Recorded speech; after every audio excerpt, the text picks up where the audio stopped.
Hola. Qué bendición es poder contemplar cómo el Señor responde a las oraciones cuando clamamos y pedimos, creyendo, con fe, pero también desde la humildad, cómo el Señor responde. Y verdaderamente el Señor ha respondido con Joan, le tenemos entre nosotros y nos gozamos verdaderamente en el Señor. La Biblia creemos que es la palabra de Dios, y en ella Dios mismo se revela hacia nosotros como un padre bondadoso que siempre quiere lo mejor para sus hijos, de la misma manera que vosotros los que sois padres. Vamos a ver, levantad la mano los que sois padres y madres. Es un grupo numeroso de valientes, de personas bendecidas por el Señor. Gloria al Señor por vuestros hijos. ¿A qué queréis lo mejor para vuestros hijos? ¿Me podéis decir, por supuesto, y me estás preguntando esto? Desde luego que sí. Y en la palabra del Señor, Dios se muestra como un padre bondadoso, un padre que quiere lo mejor para nosotros.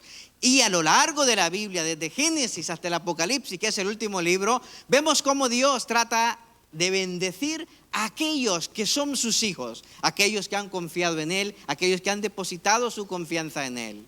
Porque el propósito de Dios es que nosotros vivamos disfrutando de cada una de sus bendiciones. Pero tenemos la responsabilidad, desde luego, de conocer a este Dios, de confiar en Él, de ver verdaderamente qué es lo que tiene para nosotros, quién es y de qué manera. De ahí que la responsabilidad de los padres, entre otras responsabilidades, es permitir que vuestros hijos tengan todas las oportunidades de conocer a ese Dios todopoderoso, a ese Dios que quizás vosotros ya habéis vivido y ya habéis experimentado.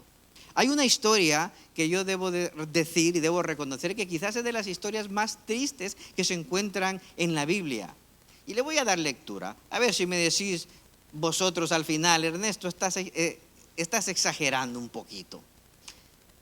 En el libro de los Jueces, capítulo 2, versículo 6, se nos narra que Dios, como Padre, ha dado ya a su pueblo aquella promesa, el cumplimiento de aquella promesa, llevarlos a una tierra, llevarlos a un lugar, llevarlos a casa donde ellos van a poder hacer su vida. Los saca de la esclavitud de Egipto, donde que estuvieron durante muchos años, los saca de la esclavitud y los lleva a la libertad. Y allí sucede esto, justo cuando se va a entrar a la tierra. Josué, el líder, despidió al pueblo y los israelitas se fueron a tomar posesión de la tierra, cada uno a su propio territorio.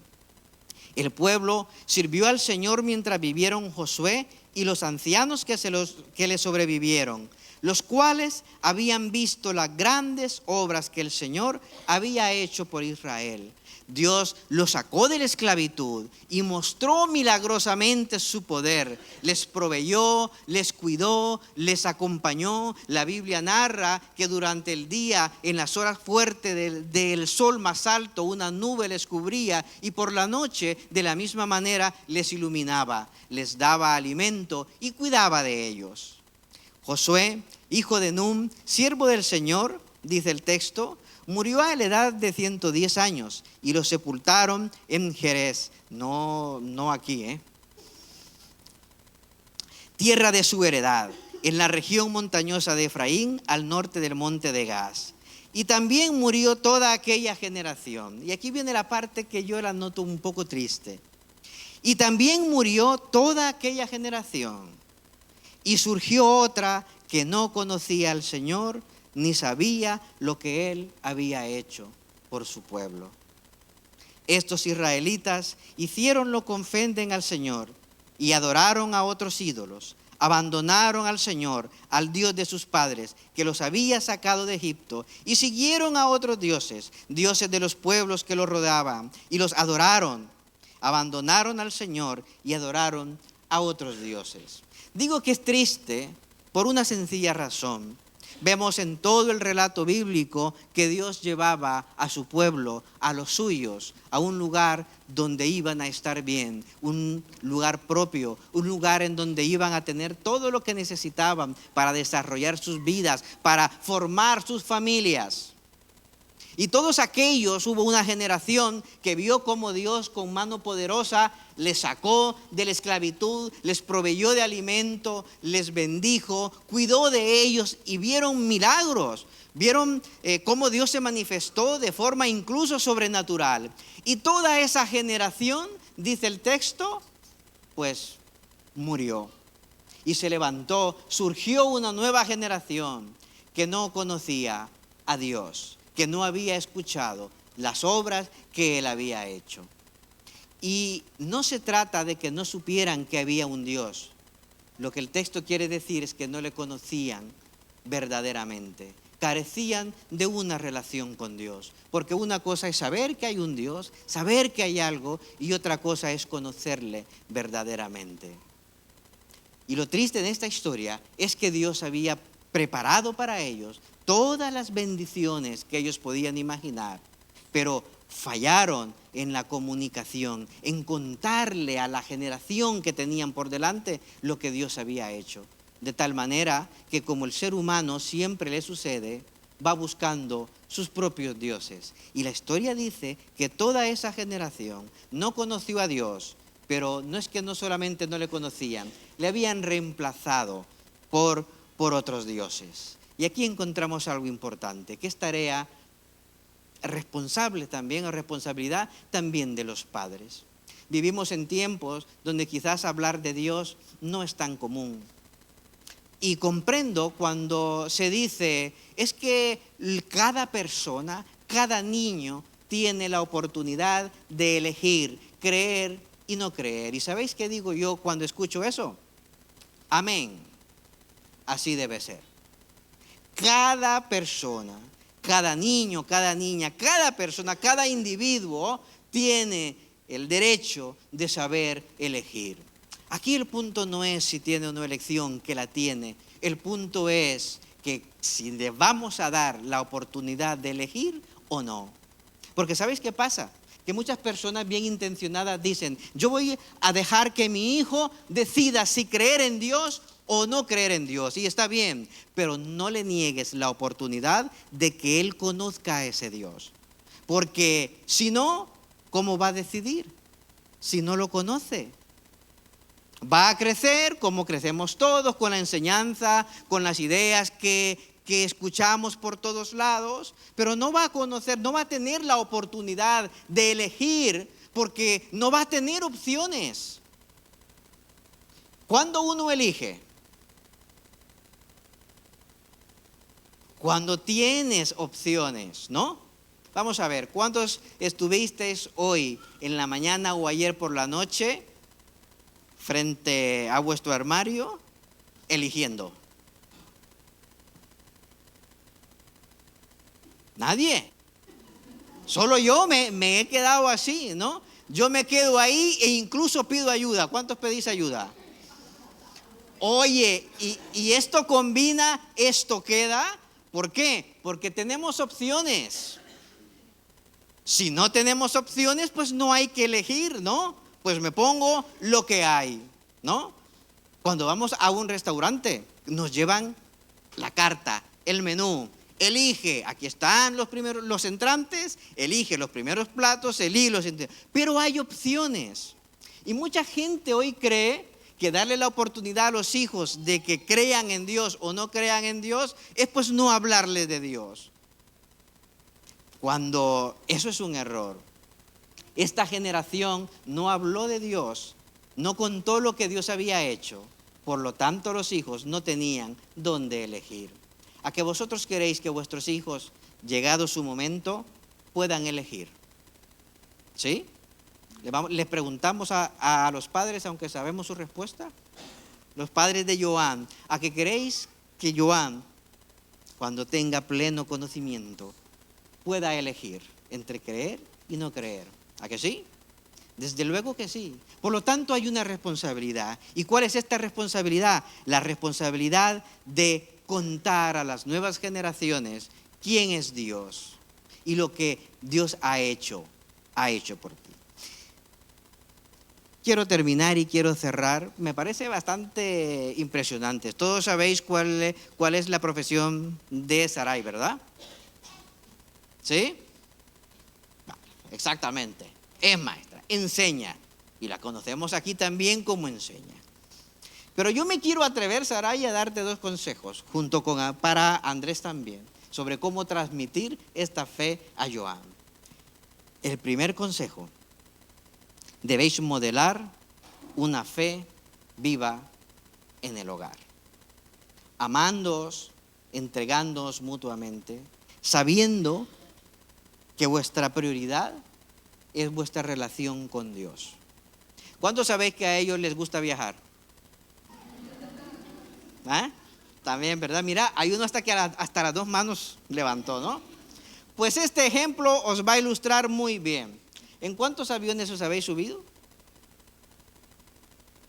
Hasta los de Ryanair, ¿verdad? ¿Los contamos como aviones? Los contamos como aviones. Bien. Cada vez, antes de despegar, antes de alzar el vuelo, están las azafatas y los azafatos dando las instrucciones. ¿A que sí? ¿Vale? ¿Cuánto les prestáis atención? Bueno, eso ya me la sé de memoria, ya sé de qué va, ¿no? Pues bien, una de las instrucciones llama mucho la atención y es cuando hay despresurización en el avión y que caen las mascarillas. Ya eso ya es hablar de cosas serias. Pues las instrucciones dicen claramente, antes de ayudar al que tienes al lado, ¿qué hay que hacer? Póntelas tú primero. Póntelas tú primero. Porque una vez tú estás con la mascarilla y tienes el oxígeno, entonces podrás ayudar a los demás. Porque si en un momento de turbulencia, de nerviosismo, tú intentas poner al que tiene al lado su mascarilla, puede que pase algo que no te dé tiempo y los dos terminen sin la mascarilla, sin el oxígeno. Por eso la instrucción es clara, póntela tú primero y solo entonces ayuda. Vuestra primera prioridad, en este caso, es el Señor y vosotros, como mamá y como papá. Se tiene la creencia también de que los hijos son lo más importante, y sí son importantes, pero si seguimos el diseño divino, entre mejor esté mamá y papá, entre más se amen, entre más trabajen juntos, entre más piñas sean, el beneficio que harán a su hijo es mucho mayor. ¿Por qué? Porque mirad, la relación de matrimonio, comentaba recientemente, es la única relación que está diseñada para que a medida pase el tiempo sea más fortalecida. Porque los hijos no son de los padres. Los hijos son herencia del Señor, dado a los padres para que éstos los preparen a volar, a alzar el vuelo. Sin embargo, el matrimonio está diseñado para que dure toda vuestra vida. Y entre más sólidos sois como pareja, entre más sólidos sois como matrimonio, como amigos, como amantes, como íntimos, el beneficio que daréis para Joan será mucho mayor. Segundo y último consejo. Yo creo que a Sarai le va a venir perfectamente bien. Crear momentos intencionales de enseñanza y de recuerdos. Qué bonito es crear recuerdos, ¿no? Cada viaje que hagáis, no es que os vais de vacaciones, que sí, os vais de vacaciones, desde luego, pero cada viaje es un recuerdo. Y los que sois padres, cada momento que dedicáis en integridad a vuestros hijos, no estáis pasando tiempo con ellos, estáis creando recuerdos. Tomadlo así y valoradlo así. Mirad, el ser intencional es clave y es importante. Y hay un ejemplo bíblico. En el libro de Josué, capítulo 4, versículo 1 al 7, encontramos la siguiente historia. Cuando el pueblo terminó de cruzar el río Jordán, el Señor le dijo a Josué, elijan a un hombre de cada una de las 12 tribus de Israel y ordénenles que tomen 12 piedras del cauce, exactamente del lugar donde los sacerdotes permanecieron de pie, y díganle que las coloquen en el lugar donde hoy pasarán la noche. Entonces Josué reunió a los 12 hombres que había escogido de las 12 tribus y les dijo: vayan al centro del cauce del río hasta donde está el arca del Señor su Dios, y cada uno cargue al hombro una piedra. Serán 12 piedras, una por cada tribu de Israel, y servirán como señal entre ustedes. En el futuro, y aquí está la clave, en el futuro, cuando sus hijos les pregunten: ¿por qué están estas piedras aquí?, ustedes les responderán: el día en el que el arca del pacto del Señor cruzó el Jordán, las aguas del río se dividieron frente a ella. Para nosotros los israelitas, estas piedras que están aquí son el recuerdo permanente de aquella gran hazaña. Fueron intencional. Vamos a poner 12 piedras aquí para que nuestros hijos, cuando las vean en el futuro, nos pregunten: papá, mamá, ¿y estas piedras qué hacen aquí?